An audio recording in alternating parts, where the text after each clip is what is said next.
Let's get this party started right.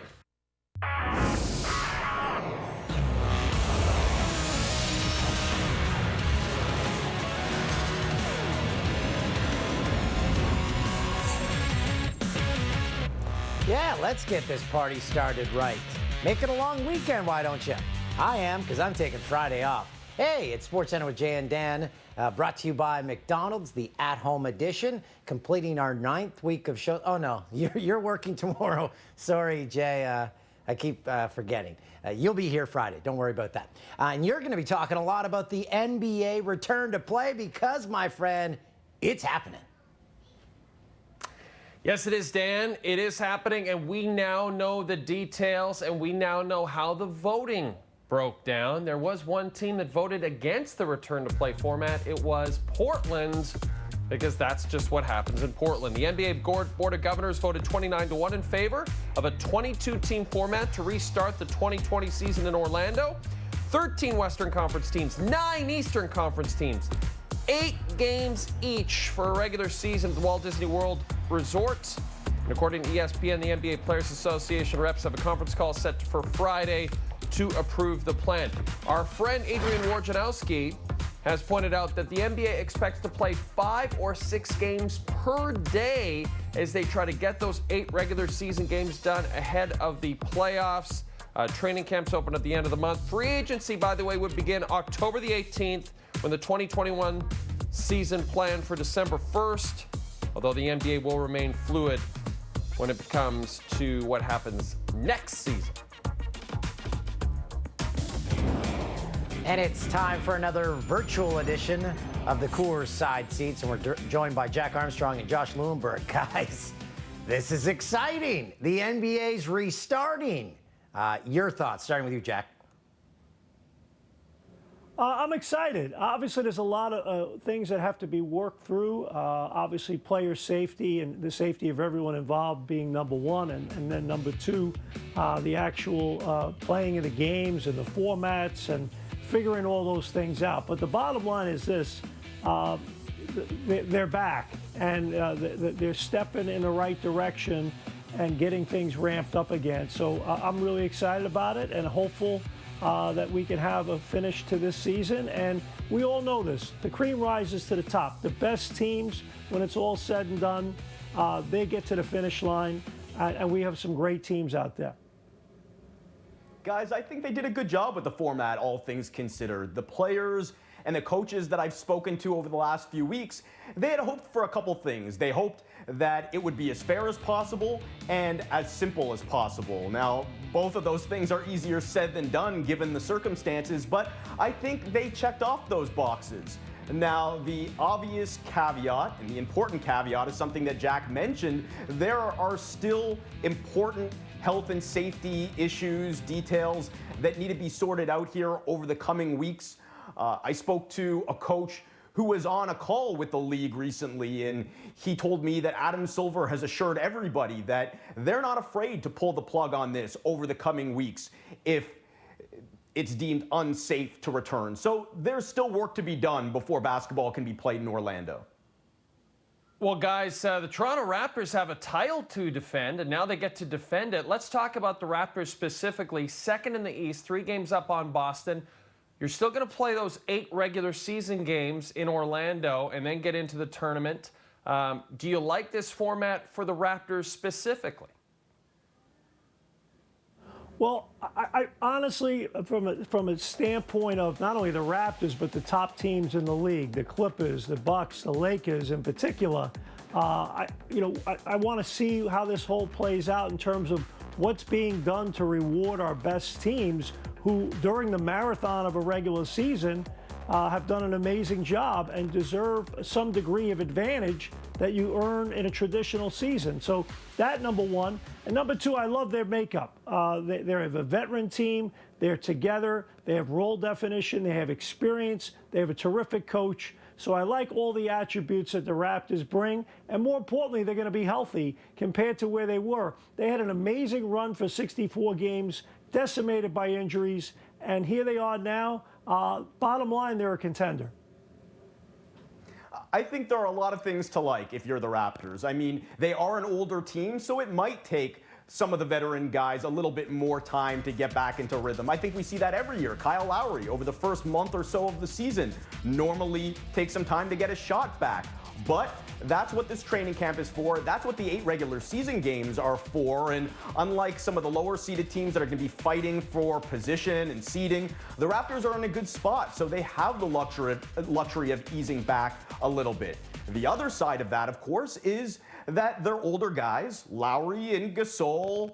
They are high IQ type players. They're a really smart team. So while other teams are maybe working their way back offensively and they're shaking the rust off, I think the Raptors will be able to hit the ground running a little bit more because of that IQ. And Jack mentioned another big advantage that they'll have. After a season of being decimated by injuries, now all of a sudden, Marc Gasol has had a few months to rest that hamstring.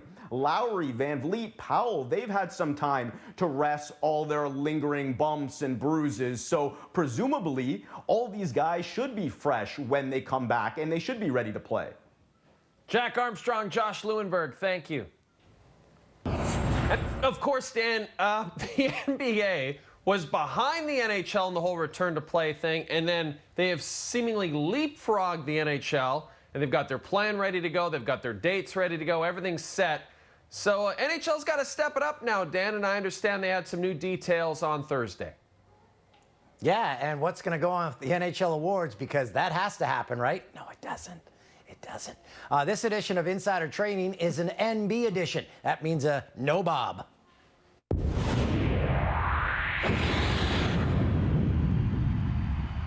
Your insiders today are Darren Dreger and Pierre Lebrun. And gentlemen, no more guessing on best of 5s or best of 7s, brackets or seeding. Pierre, fill us in on the final details. Yeah, 9 days after NHL Commissioner Gary Bettman announced most of this format, there were some open issues still to be resolved. One of them is whether or not to go best of 5 or best of 7 in the first 2 rounds of the actual 16-team playoffs. The players on the return to play committee were pushing for best of 7. They felt that called to the integrity of a 4-round playoff the way that we've had it for many years. And the players went out on best of 7 for the first 2 rounds, best of 5, by the way, in the qualifying round.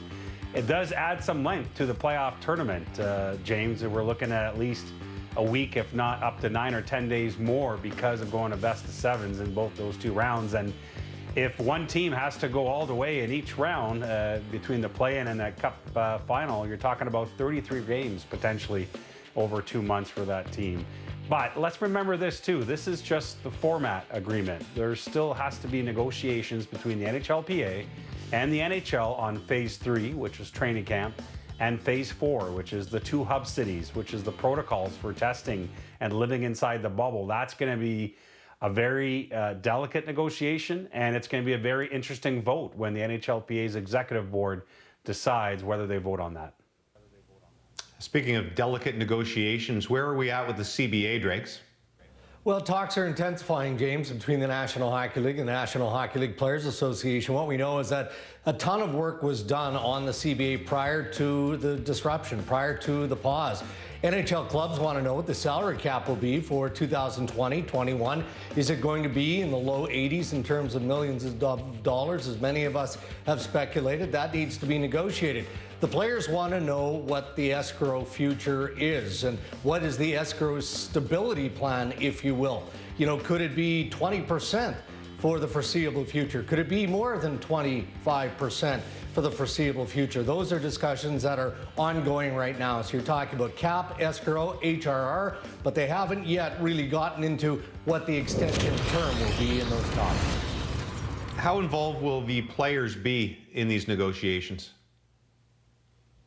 Well, traditionally, the players have been involved, and that's not going to change. There is an NHLPA committee that's being formed, a negotiating committee, and we're told that there could be as many as 10 players involved, could be more than 10 players. And this shouldn't come as a surprise to anyone. You know that Commissioner Bettman has his team, likewise Don Fehr for the NHLPA, but it's good to have the players' voices and to have information to bounce off of the players so they can take it to their constituents along the way. Pierre, the season's officially over. When do we get to hear who's winning the awards? Well, the voting will start very shortly here, James. In fact, I think the ballots will be sent out over the next couple of days in terms of voting for the major player awards. And then it's a question of when the NHL wants to announce the winners of those awards. That decision has not been taken yet, James. But one leading idea, and again, it's an idea right now, is to wait until the games actually come back this summer and over a 2-week period, a bit like Major League Baseball does, announce the player awards one by one and create a buzz that way. Now, again, they may end up deciding to announce them before the tournament begins, but right now the discussion is focusing on perhaps announcing it during the actual games to create more spotlight on the award winners. Let's hope we have a Conn Smythe Award winner to announce sometime in a few months. Insider Trading. Coming up, Drew Brees apologizes.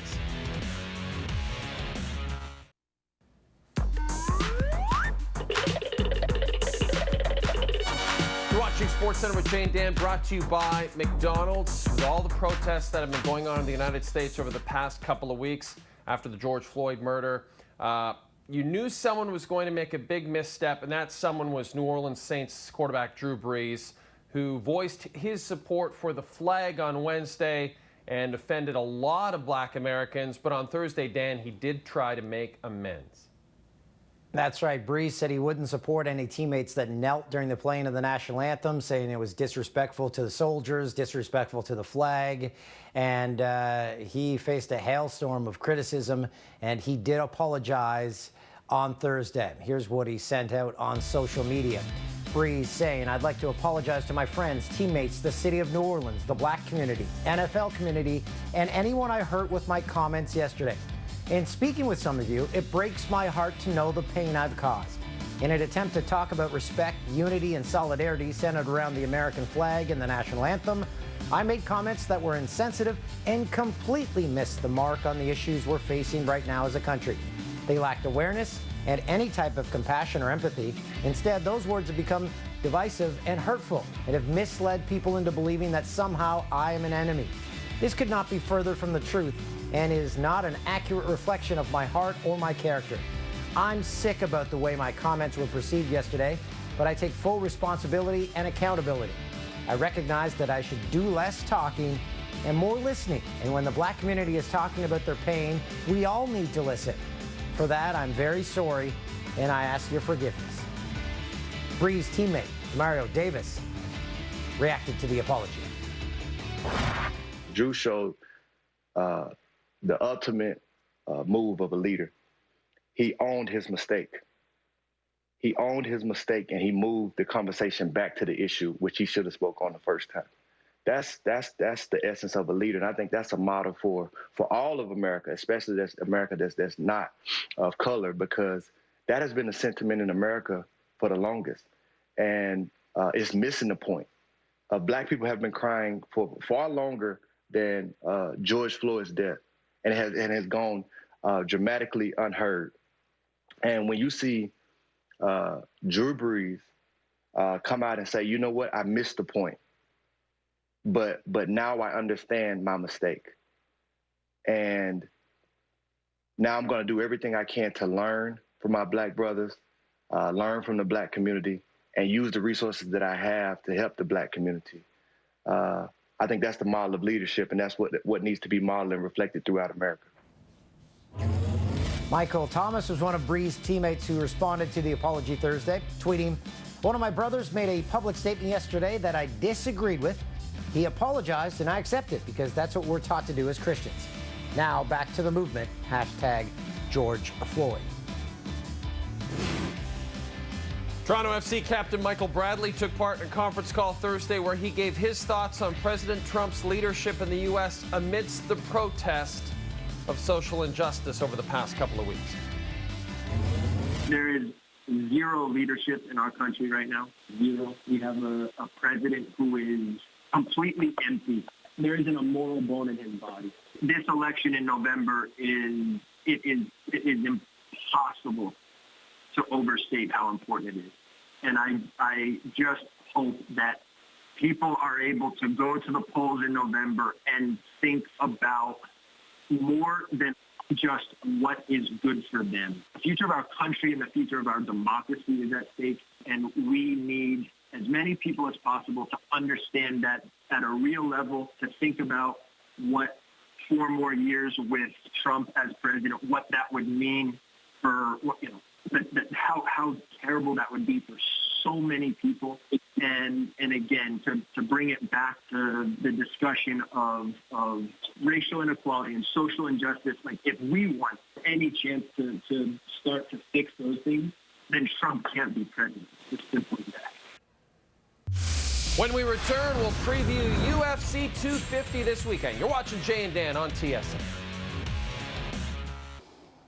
Yeah, that is rare footage indeed. Amanda Nunes losing a match that happened in 2014 to Kat Zingano. Since then, she's won 10 straight, has not lost any. And Jay, we are huge fans of the GOAT in women's female UFC. And the power which she punches, I believe she's maybe one of the hardest strikers in the entire sport. And she holds titles in 2 weight classes, and she's going to defend one of those titles at UFC 250 in Vegas this Saturday against the Canadian Felicia Spencer. Can Felicia Spencer be the person to hand Amanda Nunes her first loss in 10 bouts?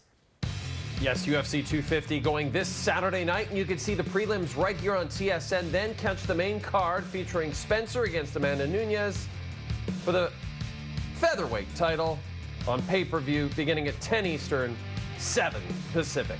When we return, we will tell you what we messed up. You're watching Jay and Dan on TSN.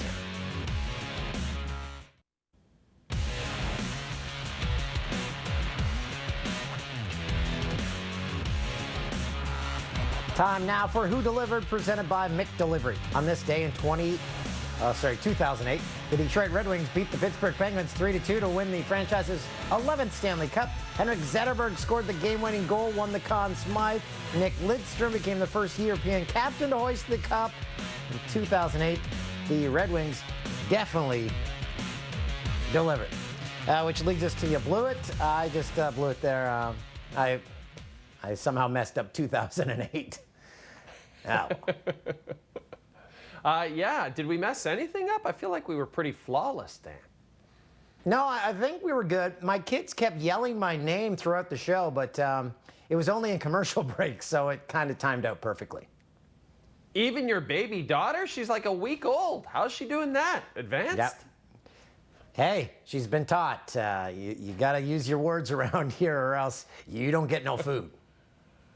Well, Dan, you get to take Friday off, which is a wonderful thing for you, and you're taking Fridays off throughout the month of June, so I hope you enjoy it very much. You've got all those children to take care of. And pay-per-view Saturday night. I can't wait. See ya.